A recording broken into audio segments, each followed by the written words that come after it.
Hello friend and अस्सलाम वालेकुम। Welcome to my channel. ये MGT 401 के इम्पोर्टेंट क्वेश्चंस जो हैं वो डिस्कस की जा रही है, जिसके अंदर आपको मॉड्यूल भी बताया जाएगा किस मॉड्यूल से कौन सा क्वेश्चंस लिया गया है। तो आइए स्टार्ट करते हैं आज की वीडियो को।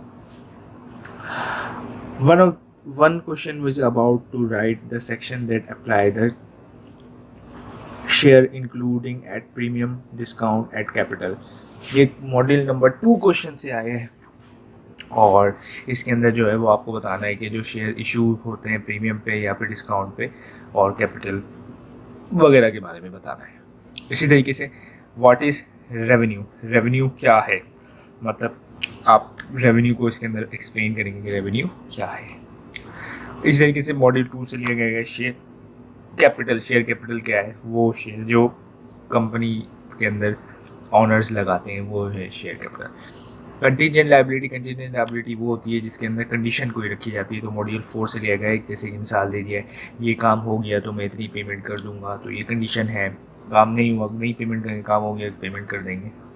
तो ये चीज़ है। Difference between financial and investing activity, cash flow से रिलेटेड बात की जा रही है मॉड्यूल 3 से कि भाई फाइनेंशियल एक्टिविटी क्या होती है, इन्वेस्टिंग एक्टिविटी क्या होती है।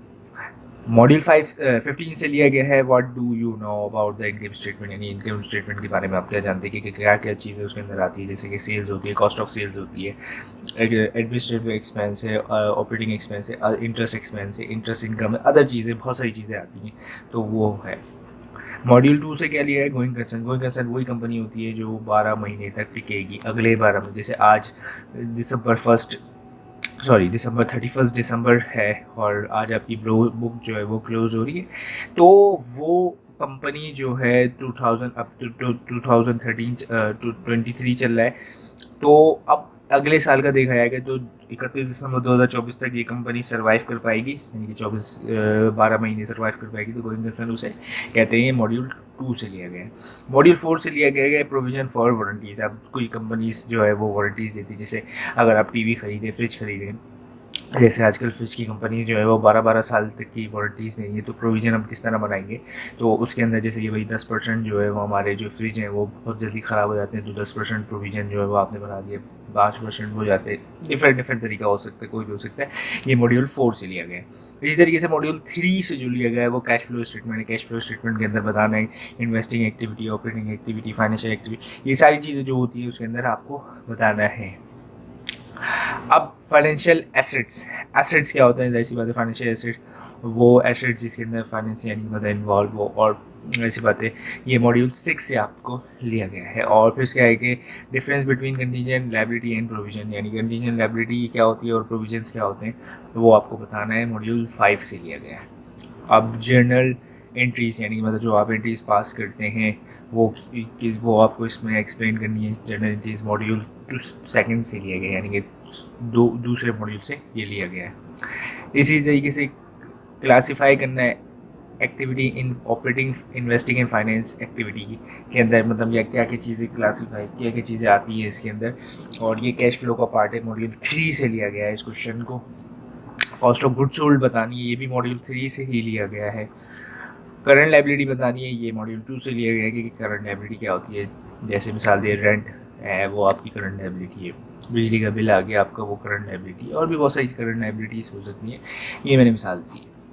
अब हिस्टोरिकल कॉस्ट वो जब कॉस्ट जो आपकी कंपनी में जिस प्रोडक्ट यानी कैपिटल एसेट्स को ख़रीदा गया, तो वो आपकी हिस्टोरिकल कॉस्ट है। मॉड्यूल 1 से इस क्वेश्चन को लिया गया है। करंट कॉस्ट यानी कि अब जब उसकी वैल्यू जो है वो करंट में क्या चल रही है, ये भी क्वेश्चन मॉड्यूल 1 से लिया गया है। SCCP security exchange commission Pakistan, जितनी भी कंपनी स्टॉक एक्सचेंज में लिस्टेड है उन सबको समझ लें, उन सबको ऊपर लॉ एंड ऑर्डर में, यानी मतलब कोई कंपनी गड़बड़ ना करे, किसी को किसी किस्म का लॉस ना हो जाए, उस सब से बचाने के लिए, उस सब से रोकने के लिए SCCP एक इदारा गवर्नमेंट ने बनाया है। सिक्योरिटी एक्सचेंज कमीशन पाकिस्तान है इसका पूरा नाम, इसको शॉर्ट फॉर्म में हम SCCP कहते हैं। तो ये मॉड्यूल 1 से लिया गया है। टेंजिबल फिक्स एसेट्स मॉड्यूल 8 से लिया गया। अब यहाँ सोचे होंगे कि भाई टेंजिबल क्यों, इंटेंजिबल हो सकते हैं फिक्स एसेट, बिल्कुल हो सकते हैं। जैसे आपके पास किसी कंपनी का पेटेंट हो, कोई लाइसेंस हो, तो वो आपका फिक्स एसेट ही होता है, लेकिन वो इंटेंजिबल होता है, ऐसी बात है। पेटेंट कभी भी कभी भी, यानी कि मतलब आप उसको, ऐसा नहीं है कि रेवेन्यू एक्सपेंडिचर की जगह एक ही दफ़ा पेटेंट आपने लिया और ख़त्म हो गया, या फिर कोई रिसर्च आपने की और उसको आपने ऐसी कैपिटलाइज के बजाय एक्सपेंस आउट कर दी। तो ये मॉड्यूल 8 से लिया गया टेंजिबल एसेट। मॉड्यूल 8 से क्या लिया गया है? मॉड्यूल 8 से लिया गया है फिक्स एसेट, और जिसके अंदर आपको फिक्स एसेट के बारे में बताना है कि भाई फिक्स एसेट क्या होते हैं। जैसे जिसके अंदर फर्नीचर है, गाड़ी है, और आपके जितने भी अपना प्लांट है, मशीनरी है, वो सारे फिक्स एसेट में आते हैं। मैं उम्मीद करता हूँ आपको ये वीडियो हेल्प करेगी आपके एग्जामिनेशन की प्रिपरेशन में। Best of for your exam. Thank you for watching this video.